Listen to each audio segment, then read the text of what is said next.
Meus amados, o texto que servirá para a nossa meditação nessa noite se encontra no livro de Atos, capítulo 5. Atos dos Apóstolos, capítulo 5. Faremos a leitura do versículo 40 até o versículo 42. Diz assim a palavra do nosso Deus: chamando os apóstolos, açoitaram-nos e, ordenando-lhes que não falassem em o nome de Jesus, os soltaram. E eles se retiraram do sinédrio, regozijando-se por terem sido considerados dignos de sofrer afrontas por esse nome. E todos os dias, no templo e de casa em casa, não cessavam de ensinar e de pregar Jesus, o Cristo. Mesmo assentados como os irmãos estão, vamos buscar o nosso Deus mais uma vez em oração, pedindo a instrução dele nesse momento? Oremos. Pai, é um privilégio, Pai, estarmos na Tua presença, com a Tua igreja reunida, cultuando o Teu santo e bendito nome, Senhor Deus. É um prazer, é uma honra, Senhor Deus, é uma satisfação incomparável, Senhor Deus, estarmos aqui hoje. E Te agradecemos por essa oportunidade, Pai. Nós chegamos nesse momento, Senhor Deus, que é o ponto máximo do nosso culto. Momento, Senhor Deus, que o Senhor fala com a Tua igreja, Senhor Deus. Nós lemos já hoje no Salmo 32, que Teu servo disse que o Senhor iria nos instruir, Senhor Deus, e na verdade irá nos instruir, que o Senhor irá nos conduzir, Senhor Deus, nos dar conselhos. E é nisso que cremos, Pai, na Tua condução, no Teu ensino, na Tua instrução, Senhor Deus. E necessitamos dessa instrução, Pai. Por isso estamos aqui, Senhor Deus, nesse momento, rogando, Senhor Deus, que o Senhor nos instrua nessa noite. Nos edifique, Senhor Deus, fale com o Teu povo, para que possamos, Senhor Deus, trilhar um caminho santo, um caminho justo, um caminho reto aos Teus olhos, Pai. Que a Tua palavra fale aos nossos corações, fale ao nosso íntimo, Pai, para que possamos sair daqui transformados, certos daquilo que o Senhor requer para as nossas vidas. Nos ajude, Senhor Deus. É isso que eu Te peço, no nome de Cristo Jesus. Amém. Meus amados, em certa ocasião, um homem chamado Tertuliano viveu no final do século II, um dos pais da igreja. Diante das autoridades de Roma, ele disse para essas autoridades: matem-nos, torturem-nos, condenem-nos, façam de nós pó. Quanto mais vocês nos oprimem, tanto mais cresceremos. O sangue, a semente, é o sangue dos cristãos. Tertuliano vivia numa época de perseguição, que a igreja já estava sendo perseguida há algum tempo. E as palavras de Tertuliano não expressam um desejo, nem mesmo uma previsão. As palavras de Tertuliano, na verdade, expressam uma realidade que a igreja vivia. Uma triste realidade de perseguição, de sofrimento, até mesmo morte, que os cristãos dos primeiros séculos enfrentavam. Mas apesar dessas perseguições, das injúrias, dos cárceres, das condenações, seria uma realidade para a igreja daquela época. Não foi somente eles que sofreram esses tipos de aflições. Muito pelo contrário, se olharmos por toda a história da humanidade, de maneira mais especial, para o povo de Deus, iremos ver que homens de Deus sempre sofreram tais realidades por viverem e pregarem a palavra de Deus. Quando a gente vai para o Antigo Testamento, a tradição nos conta que Isaías foi cerrado ao meio. Quando a gente lê o livro de Jeremias, vê que ele, por diversas vezes, sofreu vários castigos por ser fiel à palavra de Deus. O autor de Hebreus, ao listar alguns homens do Antigo Testamento que foram e são exemplos de fé para nós, até hoje, ele nos diz, a partir do versículo 35 do capítulo 11, alguns foram torturados, não aceitando o seu resgate para obterem superior ressurreição. Outros, por sua vez, passaram pela prova de escárnios e açoites. Sim, até de algemas e prisões. foram apedrejados, provados, cerrados pelo meio, mortos a fio da espada, andaram peregrinos, vestidos de peles de ovelhas e de cabras, necessitados, afligidos, maltratados. Quando a gente analisa um pouco o Novo Testamento, a gente já vê logo no início da igreja cristã, Estevão, considerado o primeiro mártir da igreja cristã, mas a gente também vê Tiago, a gente vê Paulo, a gente vê João. Quando a gente vai indo para o decorrer da história da igreja, a gente vê Policarpo, Lourenço. Séculos depois, John Hus. Tantos homens, esses entre tantos outros homens, que mesmo em face do perigo, permaneceram firmes no propósito que Deus tinha para a vida deles. Poderíamos passar um longo tempo aqui, comentando e enumerando a vida destes homens, que viveram e morreram pelo Evangelho. Mas o que é mais importante nisso tudo, que é importante para nós aqui, que eu queria considerar com os irmãos, e é relevante, bastante relevante, é que todos estes foram perseverantes. Todos estes foram perseverantes no anúncio da palavra de Deus. Mesmo em meio a tanta dificuldade, buscaram cumprir o seu propósito aqui nessa terra. Proclamaram a palavra de Deus. E é isso que eu queria considerar com os irmãos nessa noite. A necessidade de sermos perseverantes na proclamação do Evangelho. Se a gente olha todos esses fatos, essas histórias que eu citei aqui, a gente pode se perguntar o que tem a ver com o nosso texto, o texto que nós lemos aqui em Atos capítulo 5. Na verdade, Lucas tem o propósito aqui de relatar o início da igreja cristã. O início da igreja, por volta do ano 30 até o ano 60, que Lucas vai relatar mais ou menos. Então ele procura mostrar o início disso tudo, começando por Jerusalém. E começando com os apóstolos lá em Jerusalém. Mas a gente percebe que uma perseguição mais objetiva, uma perseguição mais voltada para a igreja, começou a partir do capítulo 4 de Atos. A partir do capítulo 4, quando Pedro e João, então, eles sobem ao templo e ali eles curam um coxo, e depois eles pregam ali no templo, e por causa da pregação deles, eles são presos. E aí naquela ocasião, eu peço que os irmãos me acompanhem no versículo 18.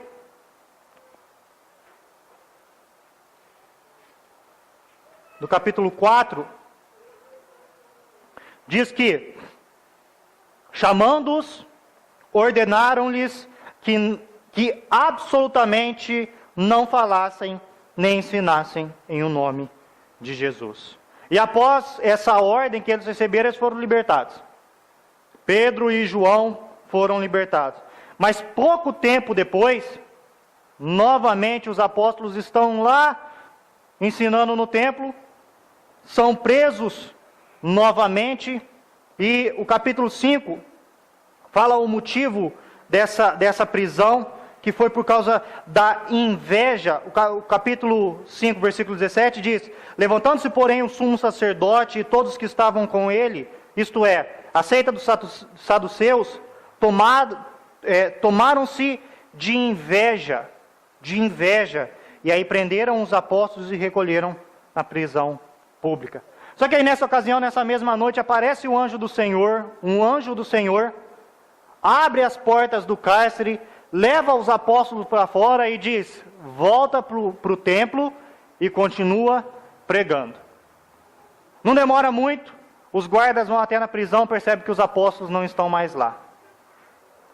Não demora muito também, eles descobrem que os apóstolos já tinham voltado para o templo e continuavam ensinando. Novamente os guardas vão buscar os apóstolos no templo, levam até o sinédrio, onde eles são interrogados.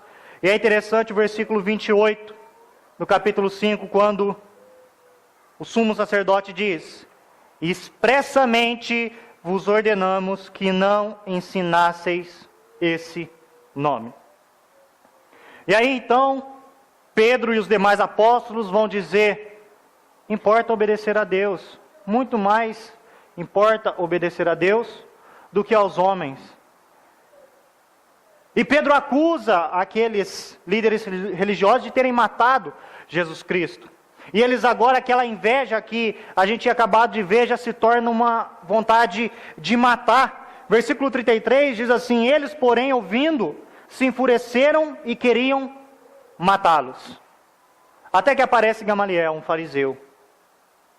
Então Gamaliel vai persuadir aqueles homens, vai convencê-los de não cometer tal ato, de não matar os apóstolos. Talvez por medo, por represário, mas a ideia de Gamaliel é: se essa obra é de Deus, vai permanecer. Se não é de Deus, ela vai acabar. E é nesse contexto que encontramos o nosso texto. Depois de Gamaliel convencer aqueles homens do Sinédrio a não matá-los, eles então, no versículo 40, no nosso texto diz que ele chama os apóstolos, açoitaram-nos e ordenando-lhes que não falassem em nome de Jesus, os soltaram. Primeira coisa que nós percebemos no nosso texto, então, é a ordem dada novamente aos apóstolos. Chamando os apóstolos, açoitaram e ordenaram que não mais falassem no nome de Jesus Cristo. A atitude tomada pelo Sinédrio agora é mais severa do que a primeira. Na primeira ocasião, há uma proibição e uma ameaça, da primeira vez que eles foram presos. Só que agora, além deles receberem a proibição, eles recebem juntamente com isso os açoites. Era como se os açoites fossem para deixar muito claro a ordem. A proibição foi enfatizada com o açoite. Segundo a lei mosaica, um homem que fosse considerado culpado de um crime deveria receber uma surra. E o juiz determinava a proporção desse castigo, dessa surra que eles deveriam levar. Só que o castigo não poderia passar de 40 açoites. Então os judeus, com medo de exceder, de passar esses 40 açoites, eles então davam 39. E aí é o conhecido castigo dos 40 açoites menos 1. Paulo, na segunda carta aos Coríntios, ele fala que ele recebeu esse castigo 5 vezes. 5 vezes Paulo recebeu esses açoites. 39, 40, menos 1. E aqui provavelmente é esse tipo de castigo que os apóstolos são submetidos. Não se tratava de um castigo leve. Não se tratava de um castigo leve, muito pelo contrário, porque a ideia aqui do açoitar é de um dano físico muito violento, é de um rasgar a carne, é de um flagelar a carne, de esfolar a pele, as costas, e alguns dizem que era até no peito. Levava a marca do castigo no seu corpo. Talvez aquilo poderia causar vergonha. A seriedade do castigo deveria ser vista como a seriedade da proibição. O castigo não era leve, então a proibição era uma proibição séria que deveria ser cumprida. Apesar de ser a primeira vez que os apóstolos sofrem esse castigo, já deveria ser esperado. Já deveria ser esperado, porque mais cedo ou mais tarde isso deveria acontecer. O próprio Jesus Cristo alertou os seus discípulos, os seus apóstolos, que isso aconteceria. Entre tantos textos, eu queria destacar alguns. Primeiro, Marcos, capítulo 13, versículo 9. Porque Marcos usa uma palavra que deixa muito claro para nós que eles estavam cientes de que isso aconteceria. Marcos capítulo 13, versículo 9 diz assim: estai vós de sobreaviso. Estai vós de sobreaviso. Porque vos entregarão aos tribunais e às sinagogas, sereis açoitados, e vos farão comparecer à presença de governadores e reis, por minha causa, para lhes servir de testemunha. Estai vós de sobreaviso. Jesus Cristo, em outras passagens, ele diz: se perseguiram a mim, também perseguirão vocês. Não é o servo maior que seu senhor. Se me odiaram, também vou odiar vocês. João capítulo 16, versículo 1 ao 3, ele chega a dizer que eles poderiam ser até mortos, e aqueles que matassem os servos de Deus, julgariam com isso estar tributando o culto a Deus.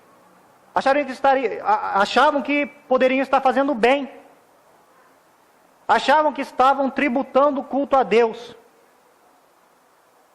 Tudo isso deixa muito claro que já deveria ser uma coisa esperada pelos discípulos, e principalmente pelos apóstolos. Até a morte eles poderiam enfrentar. Mas o propósito daquilo tudo era bastante claro. A ordem era para ser entendida de forma muito clara. A ordem era: não falem em nome de Jesus. Simples. A ordem do Sinédrio foi muito clara. Só que essa é a segunda vez que eles estavam recebendo essa ordem. Era como se eles dissessem o seguinte: da primeira vez, a palavra que foi usada foi absolutamente. Absolutamente, não falem no nome de Jesus Cristo. Eles desobedeceram. O sumo sacerdote diz assim: expressamente vos ordenamos que não falasses no nome de Jesus Cristo. Eles desobedeceram. Então é como se o Sinédrio dissesse assim: olha, a primeira vez que eu disse foi muito simples. Foi claro, foi objetivo, só que parece que vocês não entenderam. Vocês não entenderam a ordem que nós estamos dando para vocês.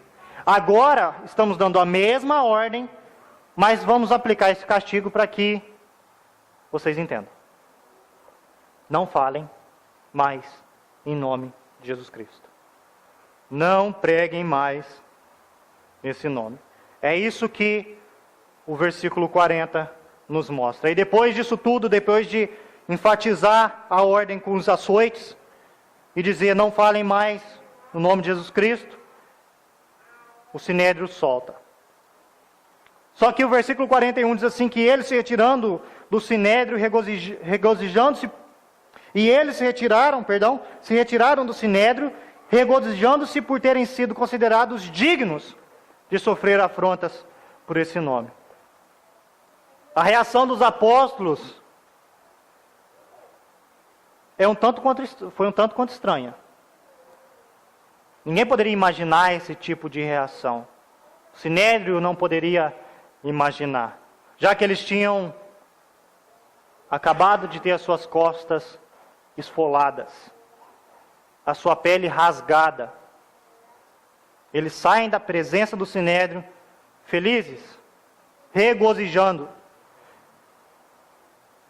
Se a intenção do Sinédrio era gerar nos apóstolos medo, vergonha, desânimo, ou até mesmo tristeza, esse plano falhou. Eles saíram da presença do Sinédrio felizes, mas interessante que não é a felicidade em si, mas o motivo que havia gerado aquela alegria. É o motivo pelo que eles estavam felizes. Quando esse verbo regozijando-se, ele é usado, normalmente o que vem depois dele é o motivo ou a ocasião que gerou essa alegria. E nesse caso a gente vê que o motivo dos apóstolos saírem se regozijando foi porque eles foram considerados dignos por sofrer afrontas pelo nome de Jesus Cristo. Eles não foram castigados porque eles pecaram. Eles foram castigados porque estavam testemunhando, pregando a palavra de Deus. A gente percebe que no texto, o flagelo físico, a dor, o sangue que provavelmente estava escorrendo das costas daqueles homens não é nem mencionado. Mas o que é mencionado é a honra, a alegria de ser participante dos sofrimentos de Cristo. A ideia é que a honra estava na desonra. A alegria estava no sofrimento. Mas não, como eu disse anteriormente, não por qualquer motivo. mas o motivo era por amor de Cristo. Por amor a Cristo sofremos, e por amor a Cristo nos alegramos em meio ao sofrimento. Talvez naquele momento passasse na cabeça dos apóstolos as palavras que Jesus Cristo já havia ensinado no Sermão do Monte, capítulo 5 de Mateus, versículo 11 e 12, quando Jesus Cristo diz: bem-aventurados sois quando por minha causa vos injuriarem e vos perseguirem, e mentindo disserem todo o mal contra vós. Regozijai-vos e exultai, porque grande é o vosso galardão nos céus, pois assim perseguiram os profetas que viveram antes de vós. A mesma ideia também é expressa nas palavras de Pedro, na sua primeira carta. Capítulo 4, versículo 13, quando diz: alegrai-vos na medida em que sois coparticipantes dos sofrimentos de Cristo. Alegrai-vos na medida em que sois coparticipantes dos sofrimentos de Cristo, para que também na revelação da sua glória vos alegreis, exultando. John Stott, ele diz que essas palavras de Lucas, esse relato de Lucas, é uma antítese linda para a gente. Era como se a honra fosse ser desonrado, e se a desgraça, e se a graça estivesse em ser desgraçado. Como eu disse, por amor de Cristo, por fazer a vontade de Deus, por cumprir o seu papel, os apóstolos sofreram tudo isso. Na primeira ocasião em que eles foram presos, e depois de serem soltos, oraram a Deus, e lhes foi concedida intrepidez para continuarem pregando o Evangelho. Na segunda ocasião em que eles foram presos, a resposta aos açoites foi louvor e honra por terem sofrido pelo nome de Jesus Cristo. Só que outro aspecto interessante do nosso versículo é que diz que eles foram considerados dignos de sofrer afrontas por esse nome. A gente percebe que o nome aí está com letra maiúscula. O nome aqui se refere não só ao nome de Jesus Cristo, a pessoa de Jesus Cristo, mas a pessoa, a obra, a tudo aquilo que se refere a Jesus Cristo. Foi por isso que eles sofreram, foi por esse nome, foi por essa obra, foi por essa pessoa que eles se alegravam em meio ao sofrimento. É por esse nome que valia a pena sofrer. É por esse nome, e é somente nesse nome, que há alegria em meio ao sofrimento.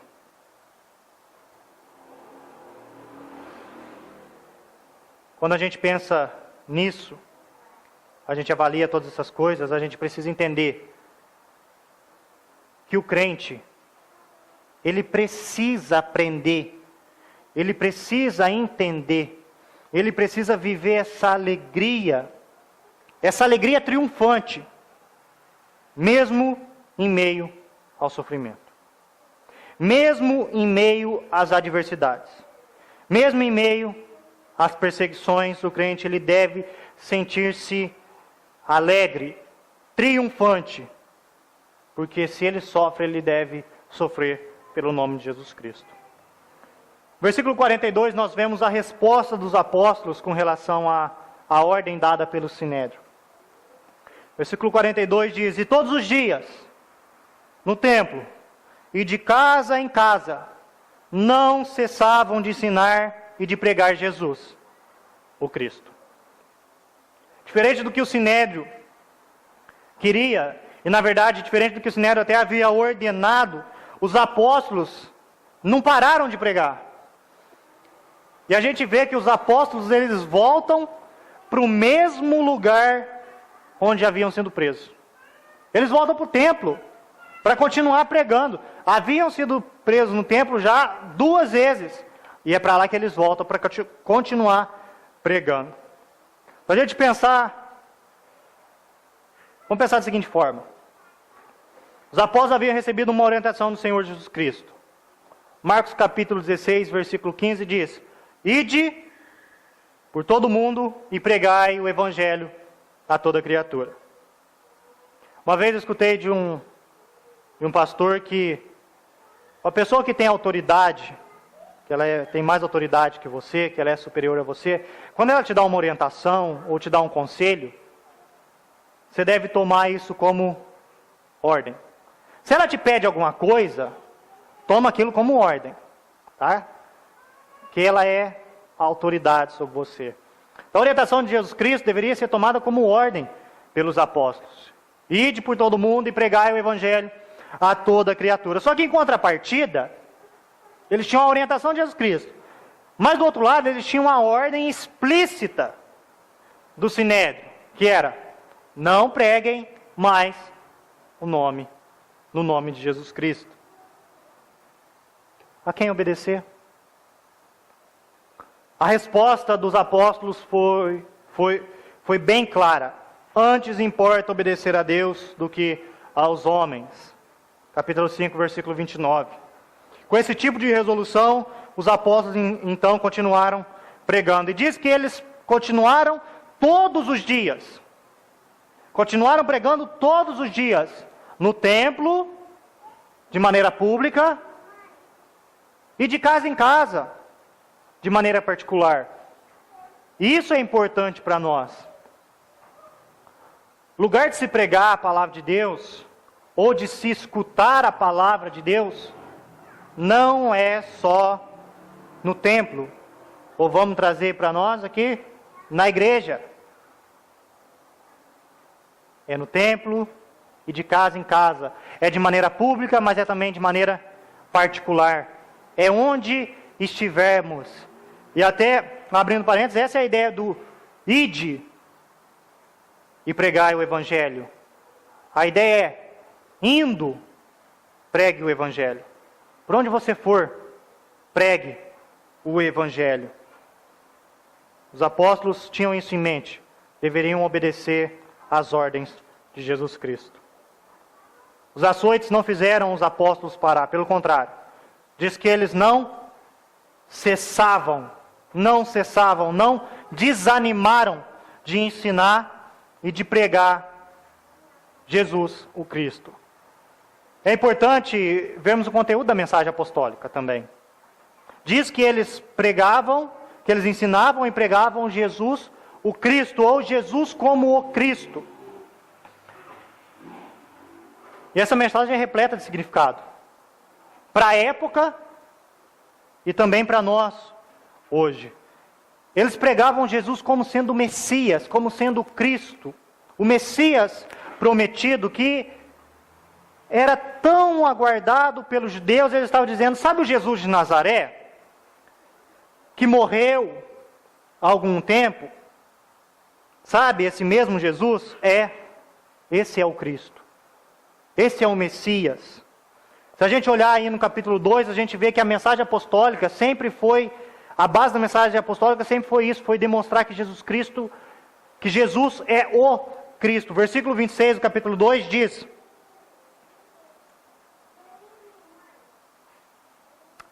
versículo 36 do capítulo 2 diz, esteja absolutamente certa, pois toda a casa de Israel, de que a este Jesus, que vós crucificastes, Deus o fez Senhor e Cristo. Essa era a mensagem apostólica.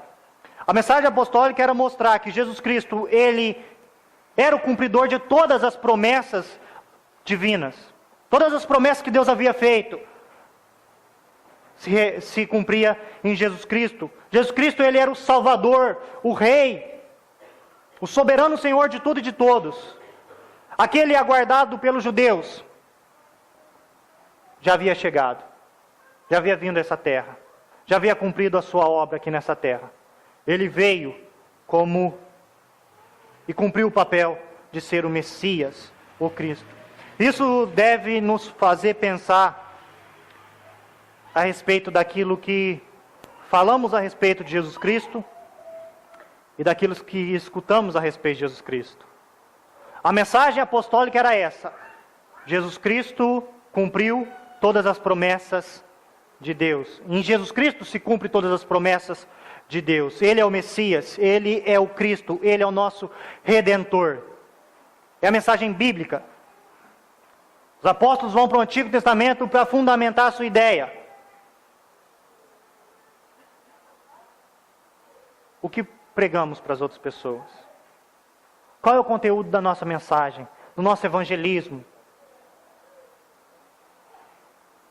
E o que escutamos? Será que temos escutado a mensagem pura e simples? Ou será que temos enchido os nossos ouvidos de falso evangelho? Nós precisamos nos perguntar o que nós temos ensinado e pregado. E também nos perguntar o que nós temos ouvido. Quando a gente fala de evangelismo, na teologia, a vocação eficaz, e quando se fala de vocação, tem a vocação externa, que é o chamado a todas as pessoas, que é a proclamação do evangelho a todas as pessoas. Uma das coisas que é indispensável na pregação do evangelho, no convite ao evangelho, é apresentar a pessoa e a obra de Jesus Cristo de forma clara e de forma escriturística. Que a base do nosso ensinamento seja a palavra de Deus. Quando a gente evangeliza, a gente tem que ter isso em mente. Isso é indispensável, isso é inegociável. Apresentar Jesus Cristo de forma clara e escriturística. Era isso que os apóstolos faziam. É isso que nós também devemos fazer. Quando ensinamos, quando pregamos, quando evangelizamos, não tem que maquiar o evangelho, não tem que fantasiar o evangelho. O evangelho é aquilo que ele é, puro e simples, é Jesus Cristo. E é isso que nós temos que apresentar para as pessoas. É isso que os apóstolos diziam. Ensinavam e pregavam, não cessavam de ensinar e de pregar que Jesus é o Cristo.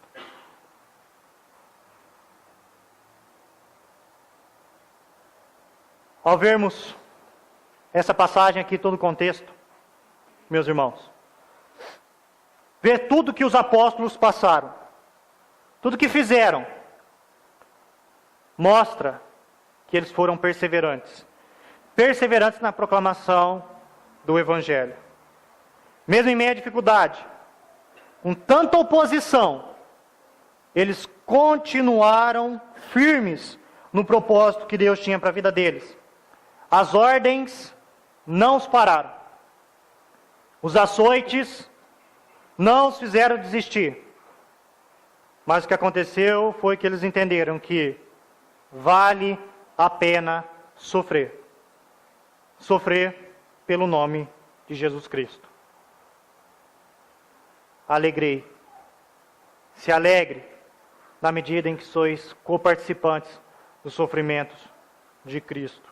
Essa alegria que se encontrava, que existia no coração dos apóstolos. Paulo diz na carta aos Filipenses, capítulo 1, versículo 29, que, pois vos foi concedido por amor de Cristo, não somente crer nele, mas também padecer por ele.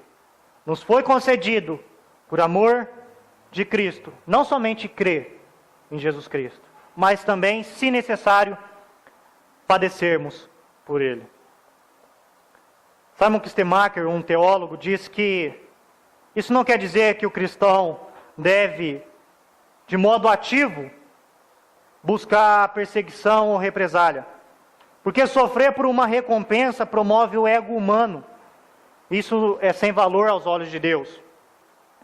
Mas também nem os cristãos devem, de modo ativo, evitar os sofrimentos por amor de Cristo, pois isso é uma franca demonstração de covardia.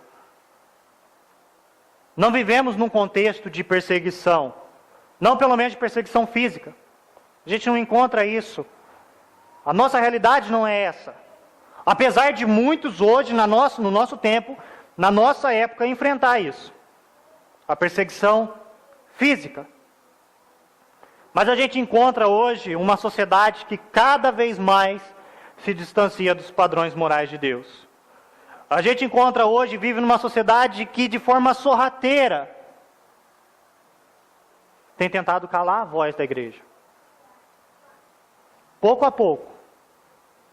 Medidas aqui, medidas ali, uma cultura aqui, uma filosofia ali, um modo de viver, de maneira sorrateira, eles têm tentado calar a voz da igreja. Não podemos limitar a perseguição apenas no aspecto físico. Há várias formas, diversas formas que o maligno usa para prejudicar a igreja de Cristo. Nós não sabemos do futuro. Nós não sabemos o que Deus tem planejado para a sua igreja. Nós não sabemos a realidade que enfrentaremos daqui a alguns anos. Não sabemos se na nossa realidade vai haver mártires, como houve no passado. Se no nosso tempo vai haver, no nosso contexto, no nosso meio. Não sabemos se seremos nós esses mártires. E mártir eu estou dizendo no sentido comum da palavra, né? Não que a Bíblia usa o termo também como testemunha. E a ideia é que você não só prega, mas você vive e é capaz de morrer pelo Evangelho. É nesse sentido que eu estou dizendo. Não sabemos se seremos esses que irão, se necessário, morrer, tendo que sustentar a nossa fé. Mas uma coisa sabemos: Deus nos deixa já alertas. Deus sempre deixou a sua igreja alerta. Da mesma forma que os apóstolos deveriam estar preparados, nós também precisamos estar preparados. Preparados para que, se necessário for, morramos por amor ao Evangelho. Isso não deve nos causar surpresa, mas isso também não deve nos causar acomodação.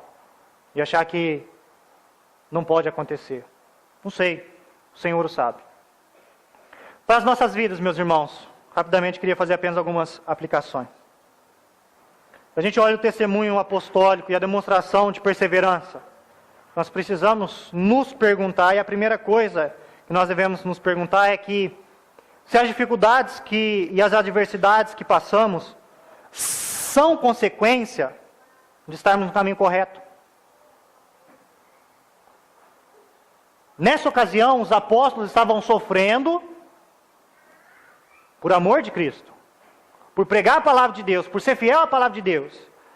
E às vezes a gente está passando por sofrimento, por alguma dificuldade, por alguma adversidade, alguma oposição. Mas a pergunta que a gente tem que se fazer é: será que eu estou passando por isso porque eu tenho sido fiel à palavra de Deus? Porque se não for por obediência e submissão a Deus, não há porquê sentir satisfação, sentir alegria nesse sofrimento. Pelo contrário, tem que trazer tristeza. Tem que trazer tristeza, tem que trazer dor, tem que trazer arrependimento. Não podemos esquecer disso. Pedro fala lá na sua carta: se estás sofrendo, vou parafrasear, se estás sofrendo, que seja por estar vivendo a palavra de Deus. É mais ou menos isso que Pedro fala. Que se vocês estão sofrendo, que seja pela palavra de Deus. Não por outro motivo. Não por um motivo que não tenha honra. Mas que o sofrimento venha por ser fiel à palavra de Deus. Há alegria ao meio do sofrimento? Em meio ao sofrimento? Há. Mas quando estamos dando um bom testemunho. Aí podemos, aí devemos nos alegrar em meio ao sofrimento. Também precisamos nos perguntar como tem sido o nosso testemunho. Será que as coisas externas têm nos calado? Será que alguma coisa tem nos impedido de cumprir o nosso papel na igreja de Cristo, de cumprir o nosso dever? Temos que nos perguntar se nós temos nos curvado ao contexto em que vivemos, às pressões que somos submetidos. A tentação, talvez, de pregar um evangelho atrativo. E atrativo no sentido ruim da palavra, como a gente vê hoje em dia, um falso evangelho. Um evangelho que não se encaixa na palavra de Deus. Um evangelho que não representa Jesus Cristo, que não manifesta a pessoa e a obra de Jesus Cristo. Como Paulo diz, um evangelho que é coceira nos ouvidos.